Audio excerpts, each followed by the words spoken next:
Konyol mahasiswa teriakan reformasi jilid 2 beri batas waktu presiden untuk tolak penundaan pemilu.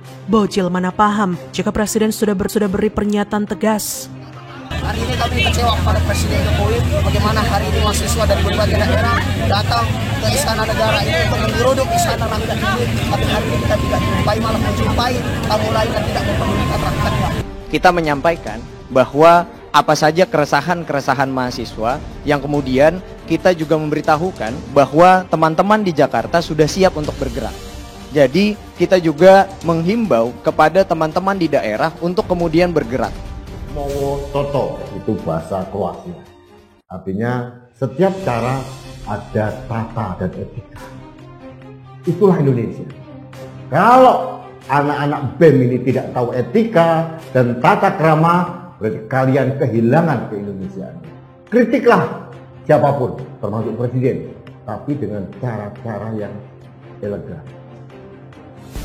Ratusan mahasiswa dari berbagai universitas yang tergabung dalam Aliansi Mahasiswa Indonesia mengultimatum Presiden Jokowi untuk mengeluarkan pernyataan resmi dan tegas menolak wacana penundaan pemilu 2024. Hal itu mereka sampaikan saat menggelar aksi unjuk rasa di kawasan Harmoni atau di sekitar belakang Istana Negara, Jakarta Pusat, Jumat 1 April 2022. Melihat polemik wacana penundaan pemilu dan perpanjangan masa jabatan presiden tersebut, para mahasiswa itu menuntut Presiden Jokowi mengeluarkan pernyataan secara resmi menolak penundaan pemilu dan perpanjangan masa jabatan presiden. Bahkan mereka memberikan tenggat waktu kepada Jokowi untuk mengeluarkan pernyataan tegasnya.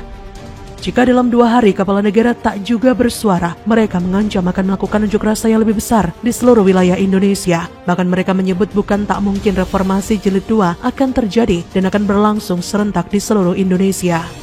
Di sisi lain, jubir Blok Politik Pelajar, Del Pedro Marhen yang juga menjadi orator dalam aksi tersebut menilai Jokowi belum tegas menolak penundaan pemilu. Ia meminta presiden dengan tegas menolak wacana penundaan pemilu dan perpanjang masa jabatan presiden dan segera menertibkan pola komunikasi kabinetnya. Menurutnya, meski Jokowi sudah mengeluarkan pernyataan penolakan penundaan pemilu lewat akun media sosialnya, hal itu masih bertolak belakang dengan pergerakan yang dilakukan sejumlah menterinya.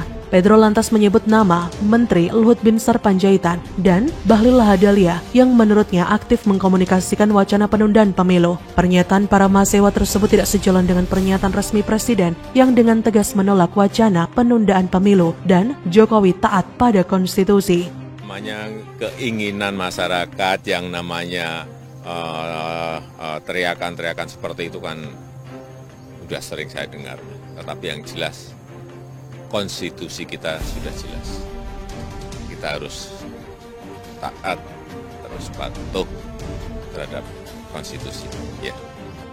Berdasarkan pernyataan Presiden Joko Widodo pada 15 Maret 2021, saya tidak ada niat, tidak ada juga berminat menjadi presiden 3 periode.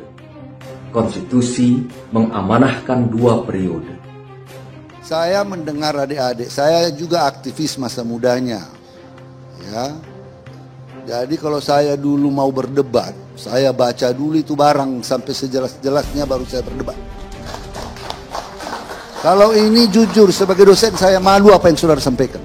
Melansir dari Pikiran Rakyat, tenaga ahli utama KSP, Ali Mukhtar Ngabalin pun menegaskan bahwa Presiden sampai saat ini tetap pada prinsipnya, yaitu taat dan patuh terhadap konstitusi terkait ramainya isu wacana 3 periode dan penundaan pemilu 2024 mendatang.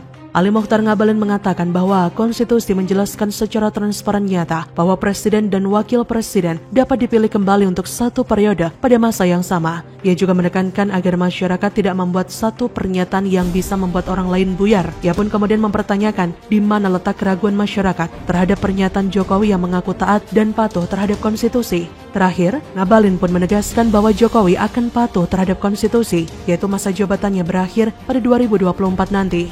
Dari pernyataan tersebut seharusnya para mahasiswa ini sadar dan bisa menyimpulkan bahwa taat konstitusi di sini bisa diartikan secara luas dan menyeluruh, bukan malah membuat blunder dengan menyuarakan ketidakpuasan yang tidak berguna. Melihat mahasiswa model sekarang, entah kenapa sangat tidak respek kepada mereka. Kebanyakan dari mereka demo dengan alasan yang tidak masuk akal. Malah yang terlihat justru mereka bikin video TikTok. Kadang mereka tidak peka dengan situasi yang sedang terjadi. Meski berpotensi menambah masalah baru atau menimbulkan polemik lain, mereka seolah nggak peduli. Mahasiswa harusnya bisa memberikan lebih, mengkritik dengan lebih cerdas dan kreatif. Karena status mahasiswa itu artinya sudah mendapatkan pendidikan yang lebih, bukan mengkritik ala penjual kapling surga yang nggak jelas. Sudahlah, kita dukung Jokowi 2 periode. Kita dukung konstitusi kita. Sudahi kekonyolan ini. Bagaimana menurut Anda?